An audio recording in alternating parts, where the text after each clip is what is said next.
పెనుగంచి ప్రోలు అనగానే మొట్టమొదటిగా గుర్తొచ్చేది శ్రీ తిరుపతమ్మ అమ్మవారి దేవస్థానం. మన గుంటూరు నుంచి 175 కిలోమీటర్లు, విజయవాడ వాళ్ళకి 72 కిలోమీటర్లు, నందిగామ వాళ్ళకి 18 కిలోమీటర్లు, జగ్గయ్యపేట వాళ్ళకి 20 కిలోమీటర్లు దగ్గరలోనే ఉంటుంది. ప్రతి సంవత్సరం లక్షలాది మంది యాత్రికులు ఈ ఆలయాన్ని అయితే సందర్శిస్తారు. ఆలయ జాతర వేలాది మంది మహిళలు బోనాలు తిరుపతమ్మ తల్లికి అయితే సమర్పించుకుంటారు. ఈ తిరునాళ్ళ చూడడానికి 2 కళ్ళు సరిపోవండి. శ్రీ తిరుపతమ్మ తల్లి అమ్మవారు శక్తి, సంపద, దయా దాక్షణ్యాలకు దేవత అన్నమాట. ఈ గుడి పక్కనే మునియేరు అనే వాగు ఉంటుంది. వర్షాకాలంలో అయితే చూడడానికి చాలా బాగుంటుంది వాగు అనేది. ప్రతి ఒక్కరు తప్పకుండా ఈ ఆలయాన్ని అయితే దర్శించాలి.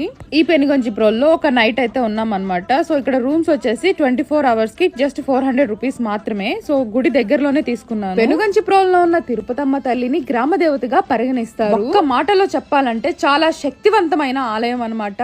కోరిన కోరికలు తీర్చే అమ్మవారు మన తిరుపతమ్మ తల్లి.